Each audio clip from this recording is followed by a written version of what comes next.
5 وقت کی نماز یہ میرے نبی کی آنکھوں کی ٹھنڈک ہے، 5 وقت کی نماز اس امت کی شان پہچان ہے۔ اور اللہ تعالیٰ نے پہلی امتوں پر اتنی بڑی مشقت ڈالی کہ ان کی نماز مسجد کے علاوہ کہیں نہیں ہوتی تھی، مسجد میں ہی ہوتی تھی۔ ہمارے لیے کتنی آسانی کر دی، جاب میں ہے مصلی بچھا نماز پڑھ، چلو مصلی بھی کوئی نہیں، زمین دیکھ اس پر کوئی گندگی تو کوئی نہیں ہے، بس زمین بھی تیرے لیے پاک ہے، چل نماز پڑھ۔ اور آسانی کر دی، پانی کوئی نہیں ہے، کوئی بات نہیں، مٹی میں ہاتھ مار، منہ پہ مل، پھر ایک ہاتھ مار، یوں کر، چل نماز پڑھ، میں تیری قبول کروں گا۔ یہ کسی امت کے ساتھ یہ نہیں ہوا، انہیں وضو ہی کرنا تھا چاہے پانی 50 میل پر موجود ہو۔ اور ہمارے لیے پانی کوئی نہیں ہے، چلو تیمم، مٹی میں ہاتھ ہمارا یوں کیا، پھر ہاتھ ہمارا ایک یوں کیا، ایک یوں کیا، چل بھائی اللہ اکبر قبول۔ عمار بن یاسر رضی اللہ تعالیٰ عنہ سفر میں تھے، ان کو نہانے کی ضرورت ہو گئی، نائٹ فال ہو گیا، تو انہوں نے سوچا کہ ویسے تو آدمی کو وضو کی ضرورت ہوتی ہے تو خالی منہ پہ ہاتھ مارا اور یوں کونیوں تک، لیکن مجھے تو غسل کی ضرورت ہے، تو خالی اس سے تو کافی نہیں ہوگا۔ تو انہوں نے کپڑے اتارے، اکیلے تھے، ریت کے اوپر کبھی یوں لیٹے، کبھی یوں لیٹے، کبھی یوں لیٹے، 3-4 دفعہ یوں یوں اور یوں رول ہوتے ہوتے پھر انہوں نے نماز پڑھی۔ آئے اللہ کے نبی کی بارگاہ میں، یا رسول اللہ مجھے رات کو نہانے کی ضرورت پڑ گئی، تو میں نے کہا وضو کے لیے تو خالی یہ 2 دفعہ کرنا کافی ہے، تو یہ تو نہانا تھا، تو میں تو ریت میں خوب رول ہوتا رہا۔ میرے نبی نے انما یکفیک ضربتان، ارے سیدھے بندے عمار، اس کے لیے بھی اتنا ہی کافی تھا کہ تو یوں کرتا اور یوں کرتا اور تو پاک ہو جاتا۔ اللہ نے اس نبی کے طفیل، اس محبوب مصطفیٰ صلی اللہ علیہ وسلم کے طفیل، اللہ نے کیا کیا سہولتیں اور آسانیاں ہمیں عطا فرمائی۔ پھر نماز 4 کی 2 رکعت کر دی کہ بھئی تم مسافر ہو 2 پڑھو، روزے میں سفر میں روزہ معاف کر دیا، بعد میں رکھ لینا، بعد میں رکھ لینا، قضا کرنے کا حکم، بالکل چھوڑنے کا نہیں۔ اور کہا کہ بھائی مریض ہو چھوڑ دو، مسافر ہو چھوڑ دو، اور نماز 2 رکعت کر دو، سنتیں چھوڑ دو۔ ابن عمر رضی اللہ تعالیٰ عنہ بیٹھے تھے تو انہوں نے 2 رکعت پڑھ کے بیٹھ گئے، تو ان کے خادم نے کہا سنت نفل نہیں پڑھو گے؟ کہا اگر پڑھنا تو 4 فرض پڑھتا میں، میرے اللہ نے معافی دے دی تو میں کیوں پڑھوں؟ میرے نبی نے سفر میں سنتیں نہیں پڑھی کبھی، اپنی امت کو سہولت دینے، فجر کی سنتیں 2 پڑھتے تھے، اس کے علاوہ سنتیں نہیں پڑھی تاکہ میری امت کو سہولت ہو، آسانی ہو۔ ایک دفعہ بارش ہو رہی تھی اور کوئی جگہ نہیں تھی نماز پڑھنے کے لیے، تو آپ نے اپنی اونٹنی کو آگے کیا اور اس پر بیٹھ گئے، بیٹھے ہی تھے، پیچھے صحابہ نے اونٹنیوں پر ہی صفیں بنائیں، اور یہ نماز اونٹنی پہ بیٹھ کر ادا کی گئی بارش کے اندر۔ نماز اونٹنی کے اوپر نماز بھی ہو گئی، رکوع بھی ہو گیا، سجدہ بھی ہو گیا، سلام بھی ہو گیا۔ پہلی امتوں کے لیے نہیں تھا، سجدہ ہی کرنا پڑے گا۔ یہ اللہ کے محبوب مصطفیٰ صلی اللہ تعالی علیہ وسلم کی طفیل، میرے اللہ نے ہم پہ فضل و احسان کیا، تو میرے نبی کی زندگی میں عبادات میں نماز سب سے اعلیٰ نظر آتی ہے، سب سے نمایاں نظر آتی ہے۔ اور پھر بازار میں، گھر میں، دفتر میں، ماحول میں میرے نبی کے اخلاق، یہ زندگی کا دوسرا روشن پہلو ہے۔ میرے نبی کی ساری زندگی 2 لفظوں میں آتی ہے، عبادت اخلاق، عبادت اخلاق، یا 2 اور لفظ، حقوق اللہ حقوق العباد، حقوق اللہ حقوق العباد۔ حقوق اللہ میں نماز سب سے اعلیٰ، اور حقوق العباد میں لوگوں کی برداشت کرنا، لوگوں سے درگزر کرنا، معاف کرنا، جھوٹ سے بچنا، دھوکے سے بچنا۔ میرے نبی سے پوچھا گیا، یا رسول اللہ مسلمان کنجوس ہو سکتا ہے؟ ہم نے کہا ہو سکتا ہے۔ یا رسول اللہ مسلمان کمزور ہو سکتا ہے، بزدل ہو سکتا ہے، ڈرپوک ہو سکتا ہے؟ آپ نے کہا ہو سکتا ہے۔ یا رسول اللہ مسلمان جھوٹ بول سکتا ہے؟ آپ نے کہا نہیں، جھوٹ نہیں بول سکتا، جھوٹ نہیں بول سکتا۔ میرے نبی نے بچوں دنیا سے جاتے ہوئے بھی نماز سکھائی، اور اس کے علاوہ تو ایک میری آپ سب بچیوں سے، آپ کے اساتذہ سے گزارش ہے، نماز نہ چھوڑو، یہ ہماری پہچان۔ قضا ہو گئی کوئی بات نہیں، بعد میں کر رہے، رات کو سونے سے پہلے 5 کا فگر پورا کر کے سو، تو انشاءاللہ پھر ایک وقت آئے گا اللہ آپ کو 5 کی توفیق نصیب فرما دے۔ اس میں اللہ نے کوئی گنجائش نہیں رکھی۔ اللہ نے ساری شریعت آسمان سے اتاری، نماز دینے کے لیے معراج پہ بلایا، 7 آسمان پار کر کے۔ پہلے آسمان پر جب آپ پہنچے تو آدم علیہ السلام پھولوں کے ہار، دوسرے آسمان پر پہنچے تو یحییٰ زکریا عیسیٰ ویلکم استقبالیہ جماعت، تیسرے آسمان پر پہنچے تو یوسف علیہ السلام، چوتھے آسمان پر گئے تو ادریس علیہ السلام، 5ویں آسمان پر گئے تو ہارون علیہ السلام، چھٹے آسمان پر گئے تو موسیٰ علیہ السلام. یہ سب استقبالیہ جماعت تھی، جیسے ابھی آپ لوگوں نے گیٹ پہ کھڑی کی ہوئی تھی استقبالیہ جماعت. ساتویں آسمان پر پہنچے تو ابراہیم علیہ السلام. وہاں سے آگے گئے تو سدرۃ المنتہا، کائنات کا border, and of the universe, and of the universe. اور وہاں جا کے وہ جبریل کا ٹھکانہ ہے. وہاں جا کے جبریل کہنے کہ یا رسول اللہ اس سے آگے میں اتنا بھی گیا تو جل کے راکھ ہو جاؤں، اتنا بھی اوپر گیا یعنی میرے پاس آگے ویزا کوئی نہیں، آپ جائیں، آپ کا رب آپ کو لے جائے. آگے آپ کیسے گئے وہ اللہ جانتا ہے یا اللہ کا رب یا اللہ کا نبی جانتا ہے. تو اس کے بعد آپ نے اوپر کا سفر شروع کیا اور عرش کے دروازے کھلے. پہلی دفعہ عرش کے دروازے کھل رہے ہیں اور اللہ کا عرش جھوم رہا ہے کہ آج کوئی آ رہا ہے، اور وہ وجد میں ہے، رقص میں ہے، مستی میں ہے، شوق میں ہے، کوئی آ رہا ہے. آپ کے قدم مبارک عرش کی سطح پر لگے اور عرش اور اللہ کے درمیان لامحدود پردے نور کے ہیں. میرے اللہ نے سارے پردے ہٹا کر فرمایا السلام علیکہ ایھا النبی ورحمۃ اللہ وبرکاتہ. اے میرے محبوب نبی، آپ کا رب آپ کو سلام پیش کرتا ہے. سبحان اللہ. اور پھر آپ نے کہا التحیات للہ والصلوات والطیبات. میرے رب، میری جان، میرا مال، میرا سب کچھ، میرا بول سب تیرے لیے، میری ہر بندگی تیرے لیے، وہ جانی ہو، مالی ہو، زبانی ہو، سب تیرے لیے. اس پر اللہ نے خوش ہو کر کہا السلام علیک ایھا النبی. السلام علیکم نہیں، علیک. صرف آپ کو آپ کا رب سلام پیش کر رہا ہے.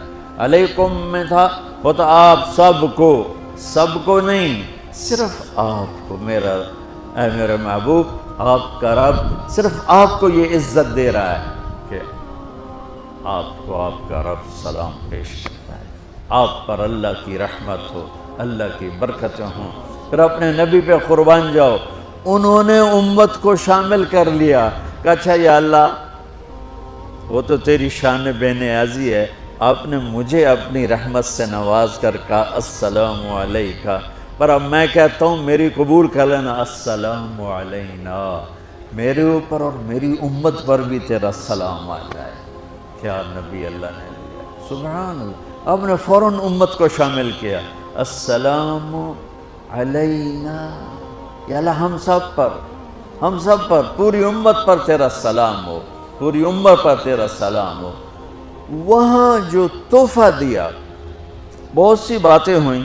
ایک حدیث سناتا ہوں پھر نماز کی بات کرتا ہوں.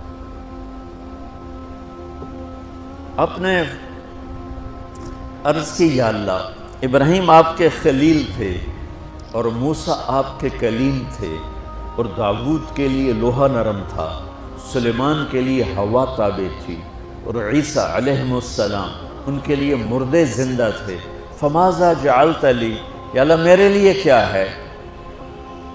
تو اللہ تعالیٰ نے فرمایا واہ وَلَيْسَ قَدْ آتَيْتُكَ أَفْضَلَ مِنْ ذَلِكَ كُلِّهِ.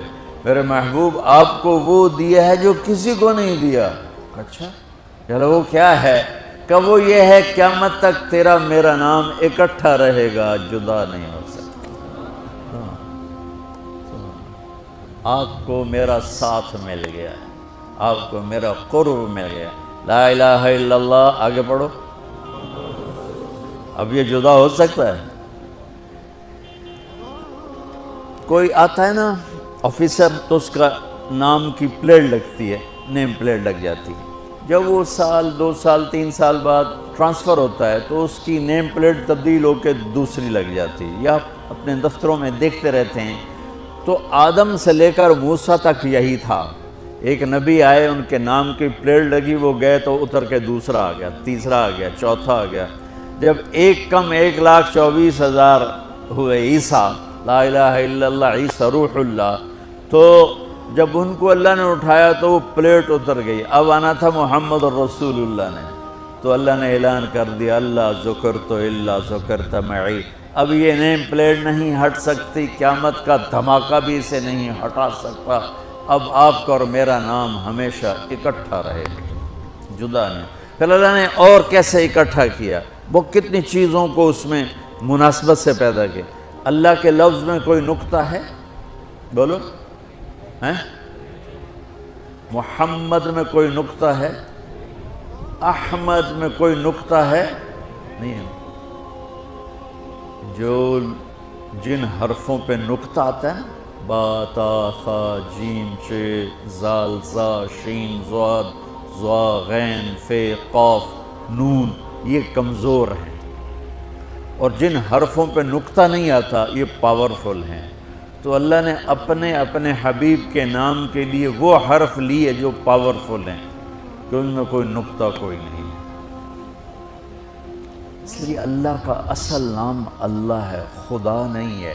ہمارے بر صغیر میں خدا چل گیا، یہ کسی فارسی نے نام اپنے علم سے بتایا، خدا اسے کہتے ہیں بچوں جسے کسی نے نام بنایا ہو، لیکن اللہ وہ نام ہے جو اس نے خود اپنا نام رکھا کہ میں اللہ ہوں، ذالکم اللہ ربکم الحق اللہ لا الہ الا ہو، الف لام میم اللہ لا الہ الا ہو، هو اللہ الذی لا الہ الا ہو، فإن تولوا فقل حسبی اللہ لا الہ الا ہو، اللہ یبدأ الخلق ثم یعیدہ، اللہ الذی رفع السماوات بغیر عمد ترونها، قل هو اللہ احد اللہ الصمد لم یلد ولم یولد ولم یکن له کفوا احد۔ اس کی عادت ڈالو کہ خدا کی بجائے اللہ زبان سے نکلے، تو اس میں نور زیادہ ہے، اس میں نورانیت زیادہ ہے۔ تو کوئی نقطہ نہیں تینوں پر۔ اب دوسری مناسبت، اللہ 4 حرف الف لام لام ہا، محمد 4 حرف میم ہا میم دال، احمد 4 حرف الف ہا میم دال، تو اللہ 4 محمد 4 احمد 4 حرف۔ یہ مناسبت سمجھ میں آئی؟ اگلی مناسبت، ان تینوں کو جمع کرو تو 12 بنتا ہے۔ اللہ کے 4 حرف، محمد کے 4 8، احمد کے 4 12۔ جب اللہ نے کلمہ توحید جوڑا اور کلمہ رسالت ہمیں سکھایا تو لا الہ الا اللہ کے 12 حرف ہیں اور محمد الرسول اللہ کے بھی 12 حرف ہیں۔ تو آپ نے کہا میرے محبوب آپ کو میں نے پتہ کیا دیا ہے؟ قیامت تک آپ کا نام میرے نام کے ساتھ رہے۔ وہاں 50 نمازیں دیں میرے محبوب، آپ کی امت کے مرد عورتوں کے لیے 50 نمازیں، اور میں قربان جاؤں اللہ کے نبی کی رضا بر قضا، ایک دفعہ نہیں کہا یا اللہ یہ 50 پڑھیں گے کیسے؟ سوال 50 کیسے پڑھیں گے؟ پتہ پہلی امتوں پہ کتنی نمازیں فرض تھیں؟ 2، فجر کی 2 رکعت، عصر کی 2 رکعت۔ میرے نبی اسی وقت آمین کہا اور واپس چل پڑے۔ میں نے کہیں پڑھا نہیں، لیکن مجھے لگتا ہے کہ موسیٰ کو اللہ نے خود ہی کھڑا کیا ہوگا کہ یہ میرا نبی 50 لے کے جا رہا ہے، مجھ سے کہا ہی نہیں میں کم کروں، تو موسیٰ اسے میرے پاس واپس بھیج۔ ورنہ موسیٰ علیہ السلام خود کیسے کھڑے ہو سکتے تھے؟ بہرحال چونکہ میرے ذہن کی بات ہے، پڑھی ہوئی بات نہیں ہے، تو میں اتنے دعوے سے نہیں کہہ سکتا۔ آگے موسیٰ علیہ السلام کھڑے تھے، حضور کیسی رہی ملاقات؟ کب 50 نمازیں ملی؟ کہنے کہ توبہ توبہ، کون پڑھے گا؟ اللہ کے واسطے واپس جائیں، تھوڑی کروا کے لائیں۔ تو آپ چھٹے آسمان پہ پہنچ چکے تھے، سدرۃ المنتہا سے چھٹا آسمان، لاکھوں کروڑوں سال کا فاصلہ، لیکن وہ یوں طے ہو رہا تھا۔ واپس گئے، یا اللہ کوئی تھوڑی کر دے، خفف عن امتی، تو اللہ کہتا ہے چلو ٹھیک ہے، ہم نے 5 ہی دینی ہیں، 45 معاف نہیں۔ اللہ کا 5 معاف، 45 لے کے واپس بھیج دیے۔ آگے پھر موسیٰ علیہ السلام کھڑے ہو چونکہ اللہ کے نبی نے پھر نہیں کہا کہ تھوڑی کریں. ہاں جی کتنی؟ کیا ہوا؟ کہ 5 معاف ہو گئی. کہ نہیں یہ میں منت کرتا ہوں آپ واپس جائیں. انہوں نے کوئی نہیں پڑھنی، بہت زیادہ ہیں. پھر واپس اللہ نے پھر 40 اڑانے کی بجائے اللہ نے کہا اچھا 5 معاف، تو 40 ہو گئی. پھر موسیٰ علیہ السلام نے ہاتھ جوڑے تو انہوں نے کہا اچھا 5 معاف، تو 35 ہو گئیں. پھر موسیٰ علیہ السلام ایک دفعہ میرے نبی نے خود نہیں کہا سبحان اللہ. آپ کی ایک دعا ہے اللہم انی اسألک الرضا بعد القضاء، یا اللہ مجھے اپنی تقدیر پہ راضی کر لے، جو تو کہے میں سر جھکا دوں اس کے ساتھ، میرا کام ہی ہو تیرے آگے سر جھکا دیں. 35 یا رسول واپس. اللہ نے کہا چلو 5 اور کم، 30. پھر واپس انہوں نے بھیجا، پھر 5 اور کم، چلو میرے محبوب 25. پھر واپس چلو میرے محبوب 20. پھر واپس میرے محبوب 15. پھر واپس میرے حبیب 10. پھر واپس میرے حبیب 5 پہ آ گئے. اب پہنچے. اب موسیٰ علیہ السلام کہنے لگے اب کیا ہوا؟ کہ 5 رہ گئی. کہ کوئی نہیں پڑھنی، سپیریئر دے لڑکے ہیں کوئی نہیں پڑھنی. ایک کی پڑھیں گے وہ یہ ہاتھ آ گئی جمعہ دی نماز، باقی ساریاں بخشوا لین.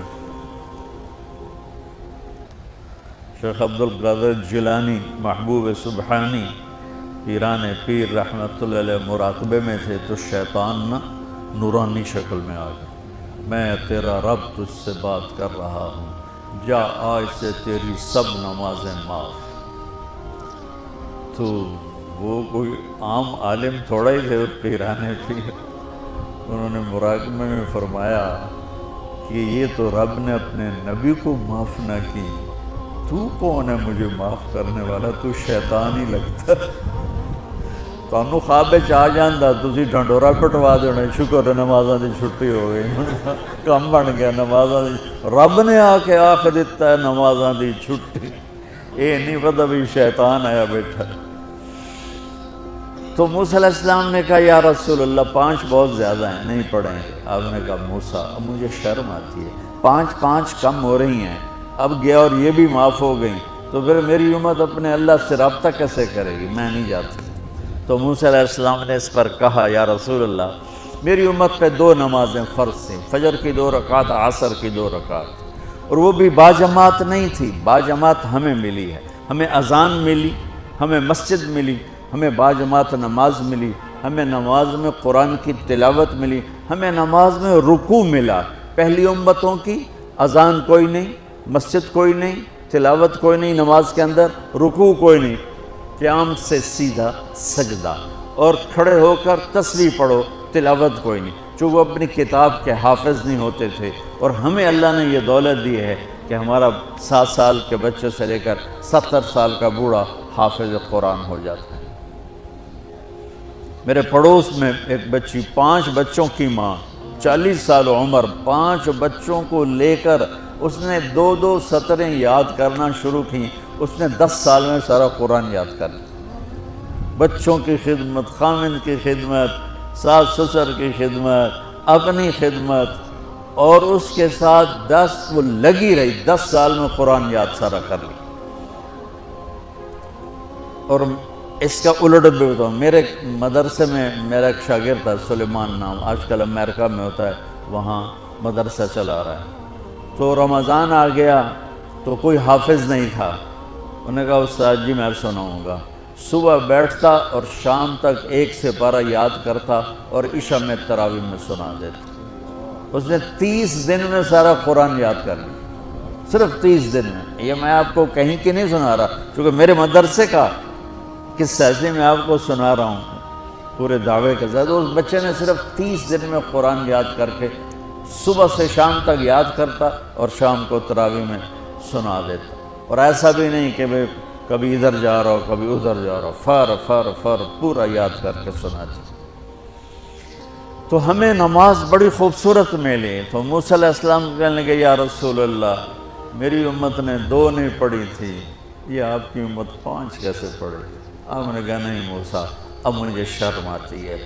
تو نماز کو اتنی اہمیت کے ساتھ میرے اللہ نے قرآن میں، میرے نبی نے زندگی میں، صحابہ نے، میرے نبی کے نواسے نے کربلا میں مثال قائم کر دی کہ دنیا ادھر کی ادھر ہو جائے، جسم کی بوٹیاں ادھڑ جائیں پر سجدہ نہیں چھوٹ سکتا۔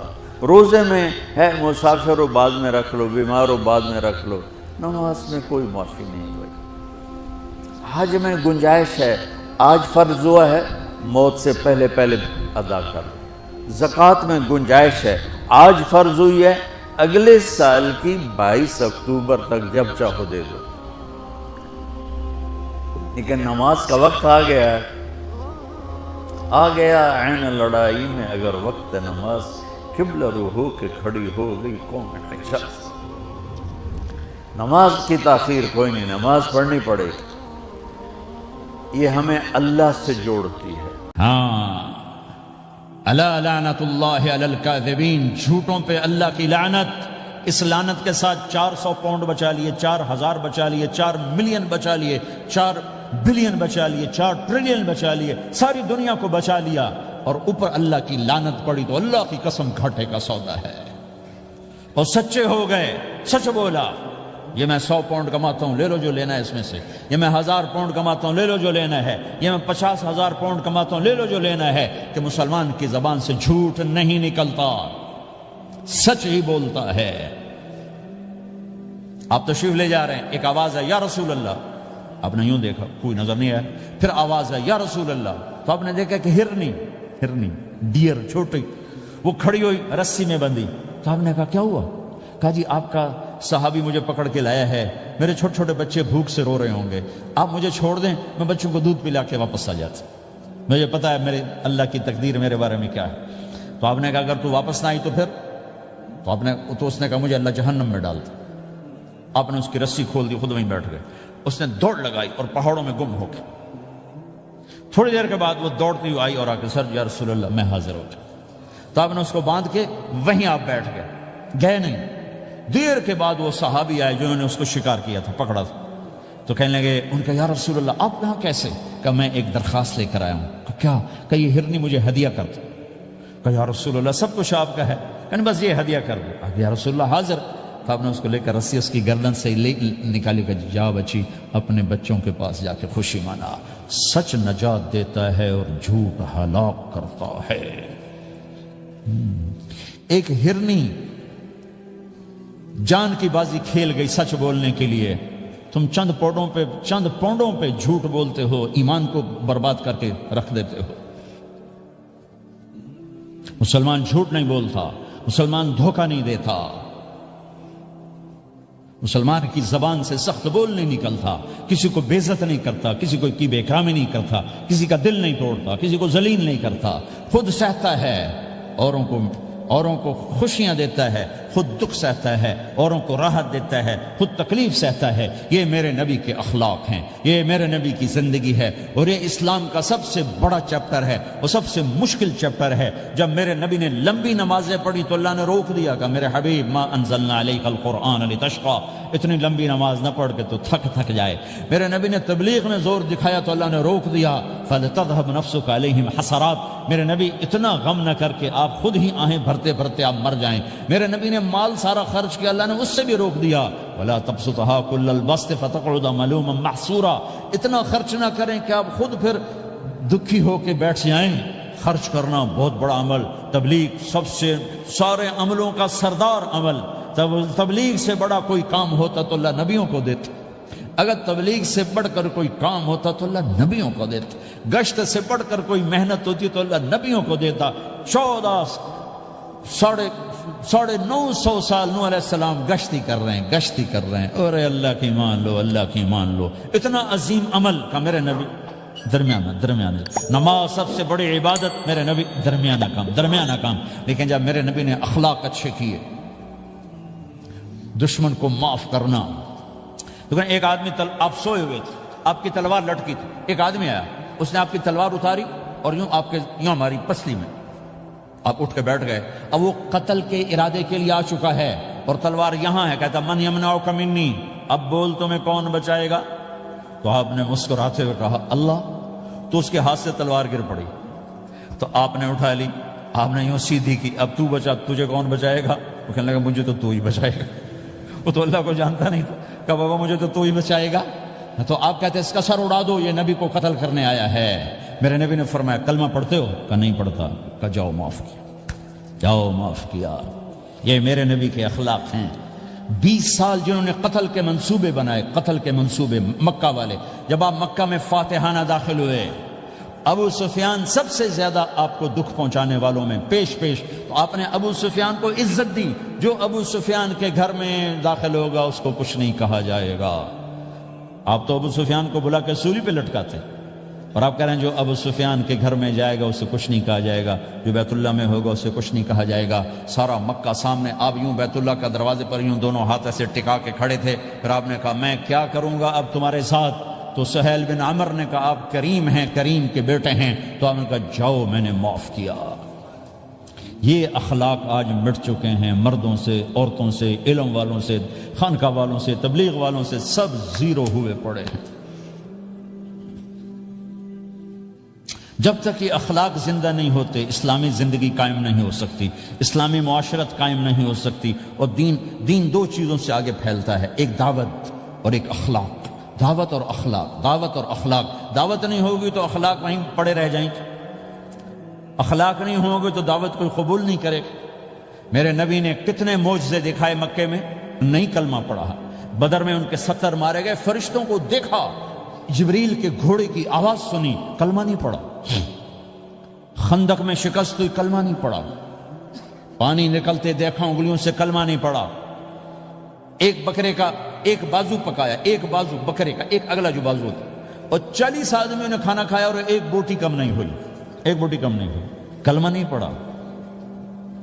لیکن جب میرے نبی نے کہا جاؤ معاف کیا تو سارے ہی کلمہ پڑھ گئے کہ واقعہ یہ اخلاق نبی کے ہو سکتا۔ حنین کی جنگ میں جب بھاگے لوگ، شکست ہوئی، تو ایک صحابی کا بھاگتے ہوئے پاؤں ہمارے نبی کا پاؤں پر آیا، اور جوتا سخت تھا، تو آپ نے کہا اوجعتنی، اور آپ کے ہاتھ میں چھڑی تھی، آپ نے اس کو یوں ماری، اوجعتنی، ارے تو نے مجھے کتنا زیادہ درد پہنچایا، دکھ پہنچایا۔ وہ بیچارے پگھل کے رہ گئے اور پریشان ہو گئے، اور کہنے فرماتے ہیں سارا دن میں پریشان، ساری رات پریشان کہ اللہ کے نبی کو میں نے تکلیف پہنچائی، اب میرا کیا بنے گا؟ اگلا دن ہوا تو اعلان ہو رہا تھا بھائی جس کا پاؤں نبی کے پاؤں پہ آیا تھا اس کو اللہ کے نبی بلا رہے ہیں۔ تو صحابی کہنے لگے میں نے سمجھا بس اب میری تو دنیا بھی گئی اور آخرت بھی گئی، اب میرے اوپر کیس بنے گا اور مجھے ڈانٹ ڈپٹ بھی ہوگی، میرا کتنا بڑا گھاٹا نقصان ہوگا۔ یہ حاضر ہوئے ڈرتے ڈرتے، تو آپ نے فرمایا میرے بھائی کل میں نے تمہیں چھڑی ماری تھی، وہ مجھے معاف کر دینا، اور یہ 80 اونٹ تمہیں ہدیہ دیتا ہوں، 80 کیملز یعنی 80 پراڈو، 80 رینج روور کا یہ میری طرف سے تمہیں ہدیہ ہے۔ وہ حیران پریشان، یہ میرے نبی کے اخلاق ہیں، یہ میرے نبی کے اخلاق ہیں۔ کانٹے بچھانے والی نے 4 دن آنا چھوڑ دیا، بیمار ہو گئی تھی، تو آپ نے کیا بات ہے، وہ ہمارے راستے میں اب کانٹے کوئی نہیں ہیں؟ کہا یہ وہ بیمار پڑی ہے جو کانٹے بچھاتے تھے۔ تو آپ اس کے گھر چلے گئے، ماں جی خیریت تو ہے، آپ ٹھیک تو ہیں؟ کہا بیٹا مجھے کلمہ پڑھا دے، بس تیرے اخلاق نے مجھے فتح کر لیا ہے۔ میرے بھائیوں یہ چیپٹر بھول چکے ہیں، بھول چکے ہیں، بھول چکے ہیں۔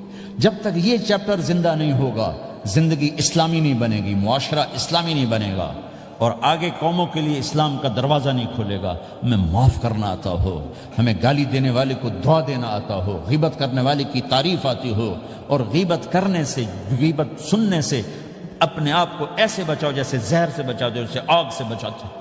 ایک دوسرے کو نفرت کا بول نہ بولو، ورنہ ساری زندگی تباہ و برباد ہو جائے گی۔ میرے رب کی قسم، میرے نبی نے کہا ایک زبان کا بول انسان بولتا ہے اور جہنم کی گہرائیوں میں گر جاتا ہے، اور ایک زبان کا بول انسان بولتا ہے اور جنت کے درجات پر چڑھ جاتا ہے۔ یہ زبان بہت طاقتور چیز ہے، میں ہر بیان میں اس کو دہرا رہا ہوں کہ جتنا یہ عمل ختم ہو چکا ہے اتنا کوئی عمل بھی نہیں ختم ہوا ہے۔ اور ایک صحابی ہیں ابو دجانہ۔ کون ابو دجانہ؟ السابقون الاولون من المہاجرین والانصار، اس میں پہلی صف کے صحابہ۔ کون ابو دجانہ؟ جب آپ حج پر گئے تو اپنی جگہ مدینے کا امیر ابو دجانہ کو بنایا۔ ابو دجانہ حج میں شریک نہیں ہوئے کہ آپ نے اپنی جگہ ان کو اپنا نائب بنا کے وہاں کھڑا فرمایا ابو دجانہ میری جگہ پر مدینے کا امیر ہے، یہ وہ ابو دجانہ ہیں۔ کون ابو دجانہ؟ جو جنگ بدر سے لے کر آخری حج تک ہر سفر میں شریک ہیں، ہر سفر میں شریک ہیں۔ ان کی ایک بات میں بتانا چاہتا ہوں، پہلے تھوڑی سی ان کی ہسٹری بتانا چاہتا ہوں۔ کون ابو دجانہ؟ احد کی جنگ میں آپ نے تلوار اٹھائی، کہ اس تلوار کو کون لے گا؟ کئی صحابہ کھڑے ہو گئے۔ آپ نے کہا اس تلوار کا حق کون ادا کرے گا؟ سارے بیٹھ گئے، 3 آدمی کھڑے رہے، ایک زبیر بن عوام، ایک عمر بن خطاب، ایک ابو دجانہ۔ ان کا نام ہے سماک بن خرشنہ، سماک بن خرشنہ ان کا نام ابو دجانہ سے مشہور ہے۔ تو آپ نے تلوار نہ عمر کو دی، نہ زبیر کو دی، ابو دجانہ کو دی۔ تو عمر رضی اللہ عنہ نے تو محسوس نہیں کیا، حضرت زبیر نے محسوس کیا کہ اس کو کیوں دی، مجھے کیوں نہیں دی؟ میں مہاجرین میں سے ہوں، میں پھوپھی کا بیٹا ہوں، میں اس سے دلیری میں کم نہیں ہوں۔ بلکہ حضرت زبیر کی دلیری کی تو دھک تھی، جدھر سلوار چلتی تھی کاٹتی چلی جاتی تھی، کہنے کہ میں دیکھوں گا یہ کیا کرتا ہے۔ تو ابو دجانہ کے پیچھے پیچھے زبیر ہو لیے۔ تو ابو دجانہ نے جو حملہ کیا تو 3000 کا لشکر تھا، اس کو چیر کے پار نکل کے، پورے لشکر کو کاٹ کے پار نکل کے، اور آگے عورتیں کھڑی تھیں جو مکے کے لشکر کو تیار کر رہی تھیں۔ نحن بنات طارقی نمشی علی النمارقی مشی القتل بوارقی المسک فی المخالقی المسک فی المفارقی والدر فی المخالقی ان تقبلوا نعانقی وتدبروا نفارقی فراق غیر وامقی، یہ گانا گا رہی تھیں اور ان کو تیار کر رہی تھیں۔ تو جب ابو دجانہ کی تلوار نظر آئی تو سب بھاگی، ہندا پکڑی گئی، تو آپ نے یوں اپنی تلوار ہندا کے سر پر رکھی، انہوں نے چیخ ماری، تلوار ہٹا لی۔ تو زبیر پیچھے پیچھے کہ یہ کیا کیا ہے؟ جنگ میں اگر کوئی عورت حصہ لے اسے مارنا جائز ہے، ویسے جائز نہیں ہے، عورت کو، بچے کو، بوڑھے کو ہاتھ لگانا جائز نہیں ہے۔ تو انہوں نے کہا تلوار کیوں نہیں چلائی؟ کہا میرے محبوب کی تلوار ہے، عورت کے خون سے رنگین کر کے اس کی شان نہیں گھٹانا چاہتا، یہ میرے نبی کی تلوار۔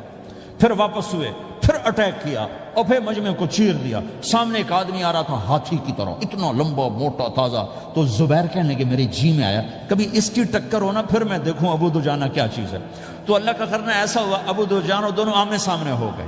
تو وہ ایسے شاہ سوار تھے کہ دونوں طرف کے لشکر ذرا تھم گئے اور وہ دونوں بھڑ گئے۔